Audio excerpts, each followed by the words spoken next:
In 1940, Hitler's army had crushed all of Europe, and Britain was next.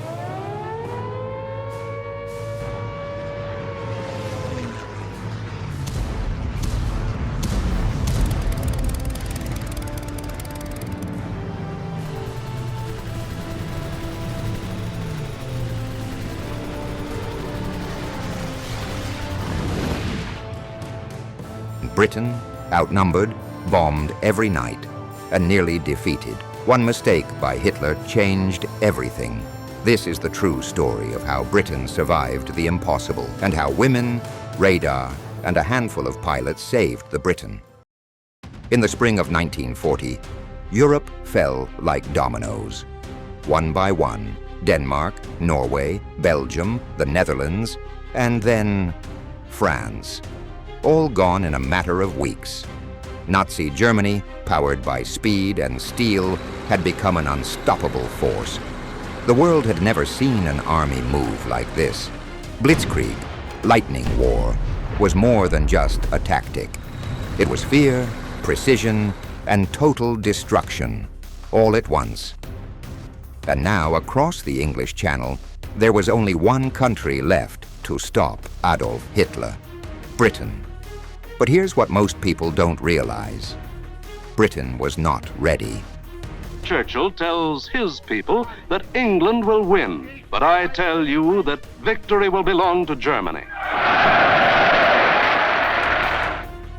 The British Army had just escaped from Dunkirk. Thousands of soldiers rescued by fishing boats, civilian yachts, anything that could float. It was a miracle. But they left behind tanks, trucks, and weapons. The army had no heavy guns. Many soldiers didn't even have rifles. Britain's home defense? A volunteer militia made of shopkeepers and farmers. The plan? If Hitler invaded, fight him with whatever you had. Pitchforks, cricket bats, kitchen knives if needed. Winston Churchill had just become Prime Minister. And the people had chosen Winston Churchill as their Prime Minister. And he spoke the words in every British heart when he said, "We shall defend our island, whatever the cost may be. We shall fight on beaches, landing grounds, in fields, in streets, and on the hills. We shall never surrender." He gave fiery speeches, rallying the people. But behind the scenes, even he knew the truth. If Germany crossed the Channel, Britain had almost no way to stop them. So why didn't Hitler just do it? What stopped Hitler from invading right then? To invade Britain, Hitler needed one thing first: total control of the sky. That meant destroying the Royal Air Force, the RAF. If he could crush Britain's planes and bomb their cities into submission, the path would be open for Operation Sea Lion, the Nazi invasion of the British Isles. And so, the Luftwaffe came. It began in July 1940. Hundreds of bombers, protected by fighter escorts, flew over the Channel and attacked shipping lanes, radar stations, and airfields. This was the beginning of the Battle of Britain, and it was unlike anything the world had ever seen. Who were the few who stood against the many? The RAF was small, very small. Just 640 fighter planes against Germany's 2,600 aircraft. Most pilots were barely 20 years old. Many had less than 10 hours of combat training. But they climbed into Spitfires and Hurricanes every day, knowing they might not return. They flew multiple missions per day. Some didn't sleep for days. And when they landed, they ran to refuel and reload, because another wave of bombers was always coming. One young pilot, Jeffrey Page, was only 21 when he was shot down in flames. He suffered burns over half his body. He was told he'd never fly again. He proved them wrong. There were many like him, scarred but determined. These were the few, as Churchill would later call them. The secret weapon no one saw coming. But bravery alone wasn't enough. Britain had one major advantage: a weapon that didn't fire bullets. Radar. The Germans had no idea how much this would cost them. Along the coastline, Britain had built a secret network of radar towers. These could detect incoming enemy planes from over 100 miles away. This gave British pilots precious minutes to prepare. Scramble, climb, engage. It was a game changer, and the Luftwaffe never fully understood how Britain always seemed ready. But even with radar, could Britain really hold out? The skies over southern England became a battlefield. Dogfights raged over farms and villages. Explosions lit up the sky. Civilians watched from the ground, terrified, as young men died above them. Then came August. Hitler grew impatient. The Luftwaffe shifted focus, no longer just hitting radar and airfields. Now they were bombing London. Was this Hitler's biggest mistake? On September 7th, 1940, a clear, warm Saturday, German bombers roared over the capital. London burned that night, and the night after, and the night after that. The Blitz had begun. Families hid in subway tunnels. Children wore gas masks to school. Entire neighborhoods vanished under rubble. But something happened that Hitler didn't expect. Britain didn't break. What kept them going? And who stood with them? Ordinary people became heroes. Women worked in factories, building the planes the RAF flew. They served as air raid wardens, ambulance drivers, and radar operators. They decoded enemy messages, tracked German bombers, and risked their lives every single day. Their hands built the machines that protected the skies. Their strength, quiet, unseen, was just as vital as any fighter pilot. The turning point. As September wore on, the Luftwaffe continued to pound the cities, but every day the RAF struck back. Slowly, German losses mounted. And then, on September 15th, what would become known as Battle of Britain Day. But how? What made that one day so decisive? And why, in the end, did Hitler call off the invasion? That's what we'll explore next. By July 1940, the Luftwaffe, Hitler's mighty air force, was ready to break Britain's spirit. Over 2,600 German aircraft stood poised just across the Channel. In contrast, the Royal Air Force had barely 650 fighters to defend an island nation of 50 million people. How could so few pilots hold back such a huge enemy force? The Luftwaffe was born for speed and shock. Messerschmitt Bf 109 fighters could reach 350 miles per hour.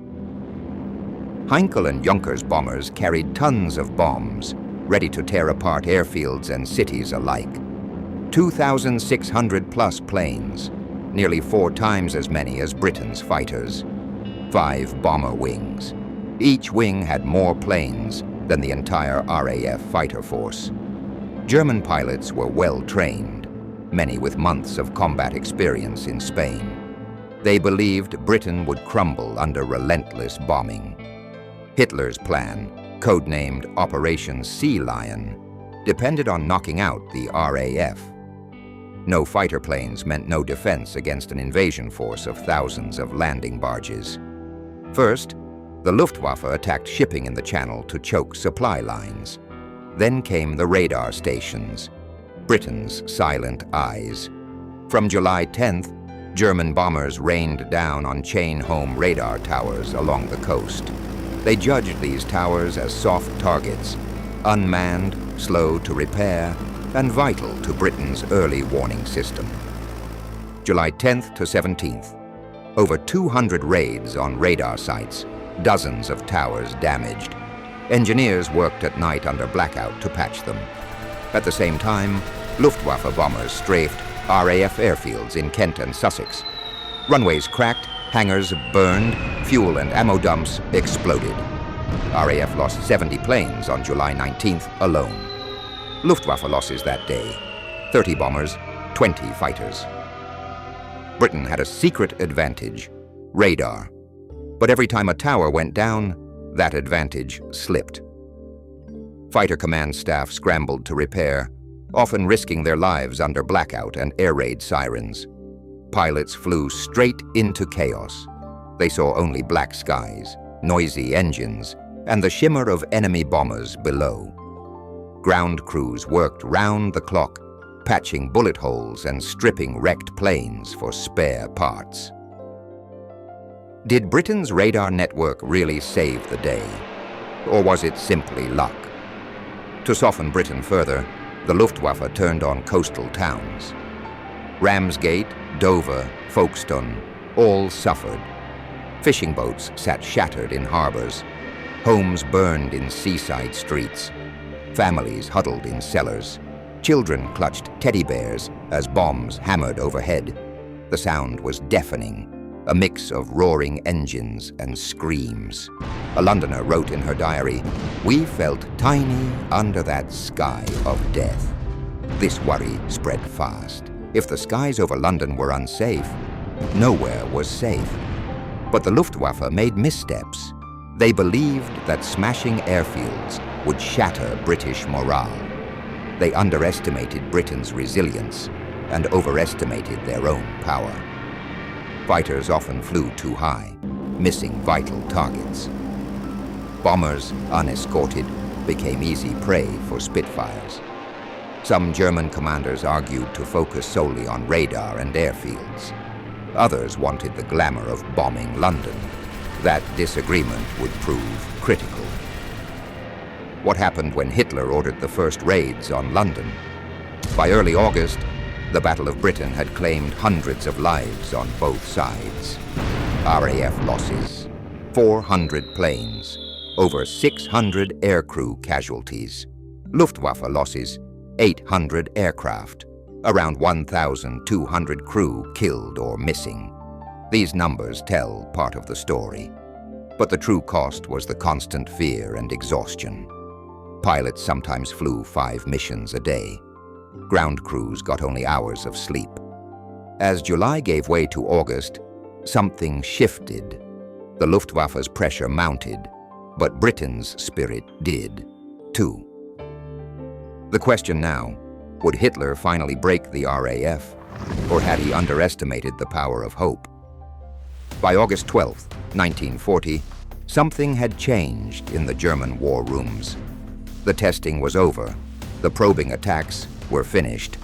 Hermann Göring, commander of the Luftwaffe, made a promise to Hitler that would either crush Britain or destroy his own air force.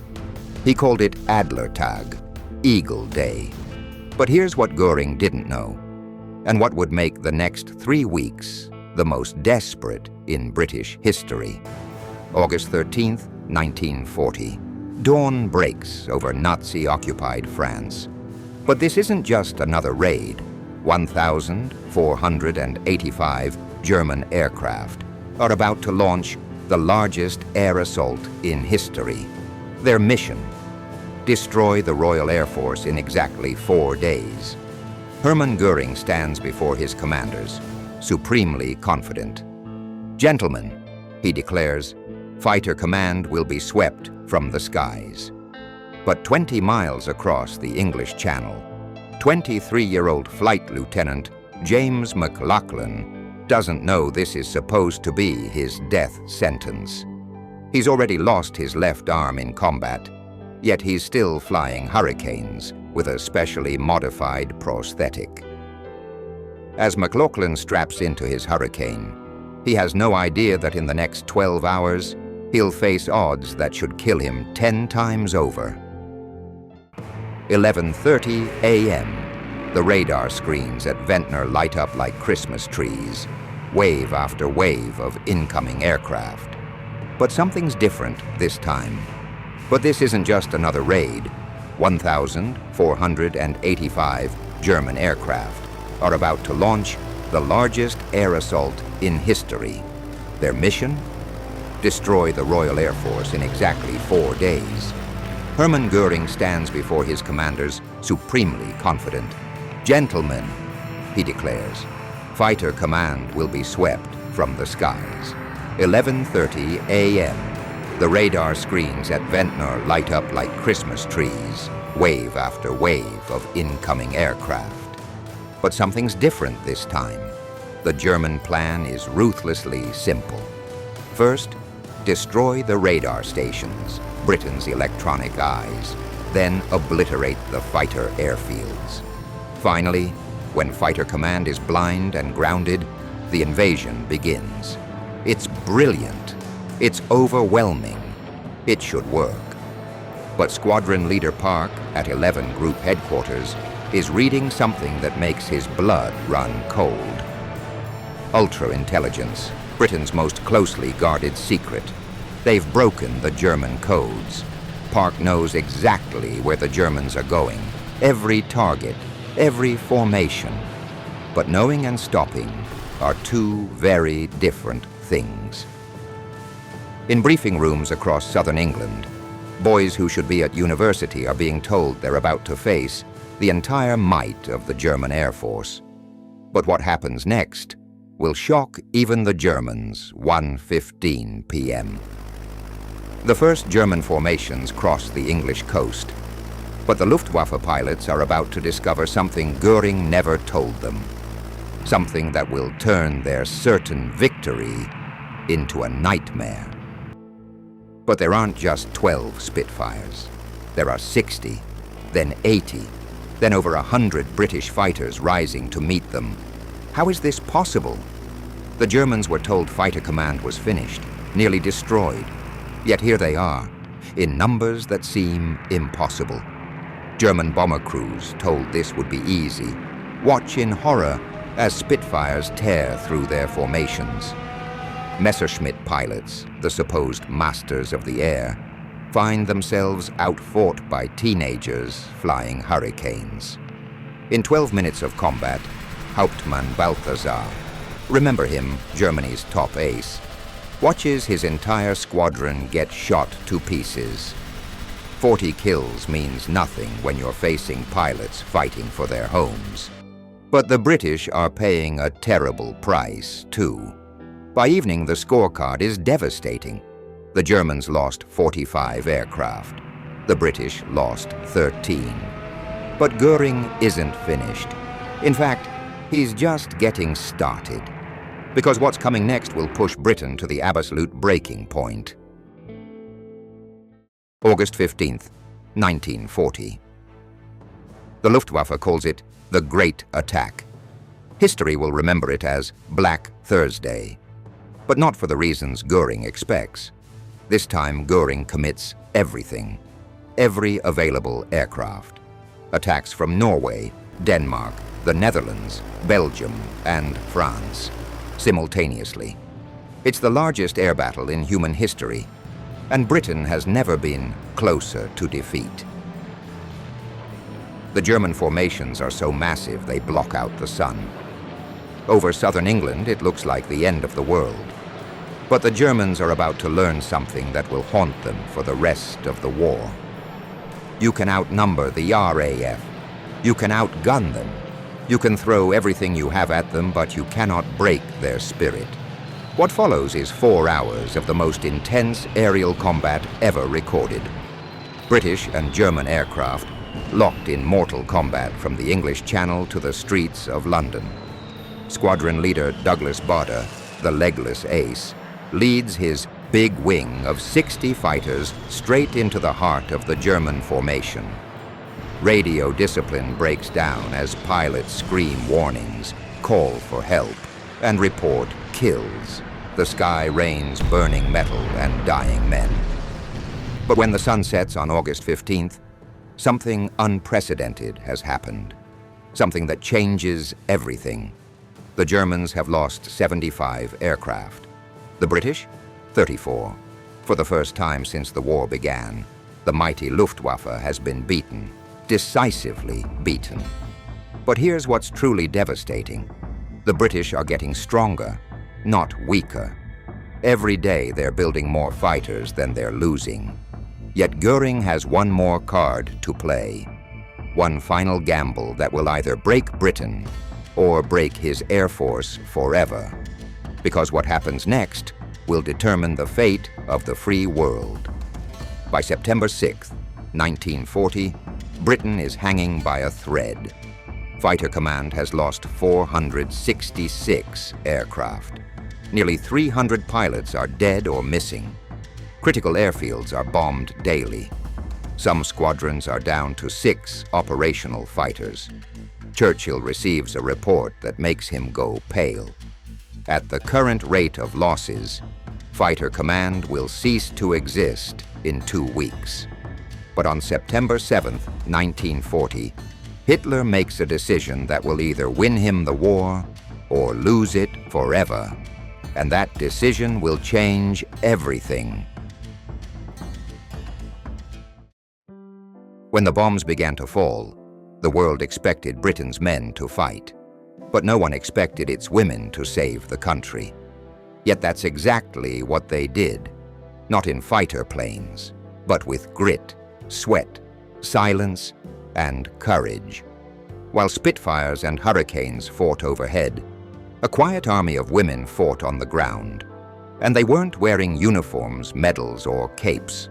They were mothers, nurses, radio operators, engineers, factory workers, and volunteers. They weren't drafted. They stepped forward because the country needed them. And their contribution? It wasn't just important, it was essential. But this wasn't a simple call to duty. Women faced danger too. Life-threatening missions, impossible choices, and secrets they could never share. Let's go back to where their war began. In June 1939, as war clouds darkened Europe, the British government formed the Women's Auxiliary Air Force, or WAAF. Their mission: support the RAF, free up men for frontline combat, keep the air defense running. And these women did it all, from operating radar equipment to tracking enemy aircraft in real time. Inside dark rooms, plotters used Chinograph pencils on giant maps, silently marking Luftwaffe movements. One wrong mark, one late signal, and British fighters could be ambushed or bombed on the ground. They never slipped. They had no guns, no flight training, but they had the weight of British skies on their shoulders. Many were just 18 or 19 years old. By 1940, radar was Britain's secret weapon. But radar alone meant nothing without the women who made sense of it. WAF operators, trained in just weeks, sat inside hot, humming bunkers. They stared at green blips on a screen. That blip meant enemy aircraft. That signal could save lives. Imagine the pressure.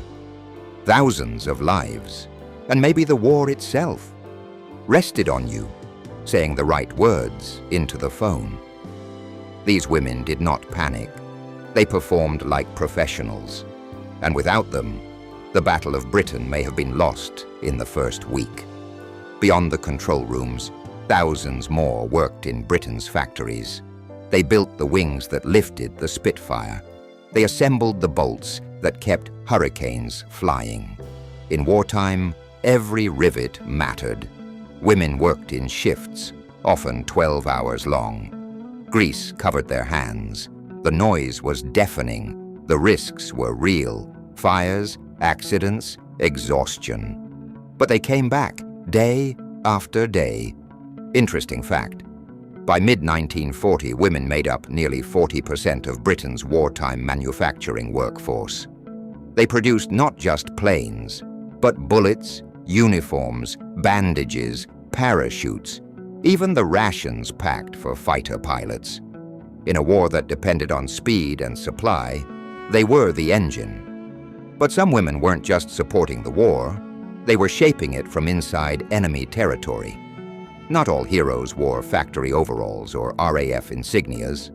Some wore heels, spoke perfect French, and carried cyanide pills in their handbags. They were the women of the Special Operations Executive, SOE, a secret British unit formed to set Europe ablaze. These women parachuted behind enemy lines. They sent coded messages. They blew up railroads. They passed secrets to the British government, knowing that being caught meant torture and death. Names like Violet Sabo, Odette Sansom, and Noor Inayat Khan became legends, and many of them never returned. Interesting fact, out of 39 female SOE agents sent into France, 13 were captured and executed. They knew the risks. They went anyway. But not every battlefield had barbed wire. One of the biggest tasks women faced was saving Britain's children. As Luftwaffe bombers began attacking cities like London, Birmingham, and Coventry, thousands of children were evacuated to the countryside. It was the largest migration in British history. Over 3 million children were relocated. The evacuation effort was planned and led by women, teachers, mothers, and volunteers. They packed suitcases, labeled children, held back tears, and sent sons and daughters off to strangers, often for years. Imagine saying goodbye to your child, not knowing if you'd see them again. This wasn't just bravery, it was heartbreak. Churchill once said, "If the women of Britain had not responded, we should have lost the war." He wasn't exaggerating. They did wear uniforms, aprons, bandages, and courage. Yet while Britain endured and adapted, Hitler was far from finished. As autumn passed and winter approached, a new terror swept across the skies. And it wasn't just aimed at London. What came next would test Britain's resolve more than ever before. The Blitz was only just beginning. September 6, 1940, the Wolf's Lair, Hitler's headquarters. For 4 weeks, the Luftwaffe has been systematically destroying fighter command. British airfields lie in ruins. Pilots are collapsing from exhaustion. Churchill himself admits Britain is 2 weeks from defeat. But Adolf Hitler is about to make the single greatest strategic blunder of World War II. A decision so catastrophic that it will snatch defeat from the jaws of certain victory. It starts with a mistake. On August 24th, a lost German bomber accidentally drops its payload on London's East End. Civilians die. Churchill is furious. The next night, Churchill orders a retaliatory raid on Berlin. For the first time in the war, bombs fall on the Nazi capital. When Hitler hears the news, witnesses say his face turns purple with rage. He screams at his generals for 20 minutes straight. "If they attack our cities," Hitler shrieks, "we will raze theirs to the ground." And with those words, Hitler signs his defeat. Because what happens next will give Fighter Command the one thing it desperately needs. September 7th, 1940, 5 p.m., 348 German bombers, escorted by 617 fighters, darken the sky over London. It's the largest daylight raid in history. But this time, they're not targeting airfields. They're not hunting Fighter Command. They're going after innocent civilians. In the streets below, Londoners crane their necks skyward. Many have never seen so many aircraft at once. Children point in wonder, not yet understanding they're looking at their death sentences. Hitler thinks he's breaking British morale. Instead, he's giving Fighter Command exactly what it needs to survive. But the price is horrific. The German bombers find their target. London's East End, home to the city's poorest families, erupts in flames. The Surrey commercial docks became an inferno visible from 100 miles away. In just 2 hours, 430 people die. 1,600 are seriously wounded. Entire families are wiped out in seconds. But something unexpected happens. Instead of panic, instead of surrender, Londoners do something that shocks the world. They adapt, they endure, they fight back. As darkness falls, 177,000 Londoners descend into the underground. Tube stations become bomb shelters. Families set up beds on platforms. Children sleep between railway tracks. And in the morning, they emerge and go to work. But Hitler's mistake is about to get much worse, because in 8 days, he'll face a pilot who will change everything. Night after night, the bombs fall. Night after night, London burns. But in the tunnels beneath the city, something extraordinary is happening. The underground becomes a city within a city. 177,000 people create their own world 60 feet below the bombs. This isn't just survival. This is civilization refusing to die. When Buckingham Palace is bombed, Queen Elizabeth says, "I'm glad we've been bombed. Now I can look the East End in the face." Factory workers clear rubble in the morning and build Spitfires in the afternoon. Bus drivers navigate streets full of bomb craters. Teachers hold classes in damaged schools. The Germans think they're breaking British morale. Instead, they're forging it into steel. September 15th, 1940, a date that will live in history. The Luftwaffe is making one final desperate gamble. Every available bomber, every fighter. One massive daylight raid to finally break British resistance. 1,120 German aircraft take to the skies. It's the largest formation ever assembled. At 11 Group headquarters, Winston Churchill arrives to witness what he knows could be Britain's final battle. Air Vice Marshal Park briefs him grimly. "Prime Minister, this is it. Everything we have is going up. If the RAF loses this battle, Hitler will invade. If Hitler invades, democracy dies." By 2 p.m., it's clear something unprecedented is happening. The mighty Luftwaffe, undefeated since 1939, is running for home. September 17th, 1940, the Wolf's Lair. Hitler receives Goering's report in stunned silence. In one day, the Luftwaffe lost more aircraft than in any previous battle. Operation Sea Lion, the invasion of Britain, is quietly postponed. First for a week, then a month, then indefinitely. Hitler finally understands what Churchill knew all along. Britain will never surrender. Within weeks, German squadrons begin moving east, away from Britain, toward a new enemy that will ultimately destroy them, the Soviet Union. 3 months later, Churchill addresses Parliament with words that will echo through history. Never in the field of human conflict was so much owed by so many to so few. But their victory was just the beginning, because what they won in the air, others would have to secure on the ground. Today, London thrives. 8 million people live free in a city that Hitler swore to destroy. But they owe their freedom to a handful of young men who died 84 years ago. Never in the field of human conflict was so much owed by so many to so few. Every democracy on earth exists because 544 RAF pilots chose to fight impossible odds rather than surrender to tyranny.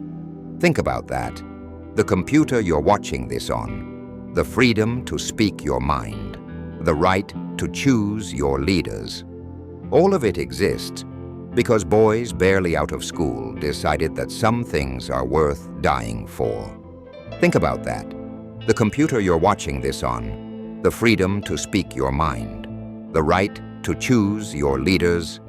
All of it exists because boys barely out of school decided that some things are worth dying for. But here's the question that haunts us. What if they hadn't been there? No D-Day, no liberation of Europe, no United Nations, no civil rights movement, no space program, no internet, no freedom. Squadron leader Geoffrey Wellham, interviewed at age 96, was asked if it was worth it. His answer was simple. Look around you. Look at the world we saved. Of course it was worth it. The Battle of Britain wasn't just about Britain. It was about the future of human freedom, and that future was secured by young men who never lived to see it. They were ordinary young men who did extraordinary things. They saved not just Britain, but the very idea that free people could stand against tyranny. Their sacrifice echoes through every free democracy today. We owe them everything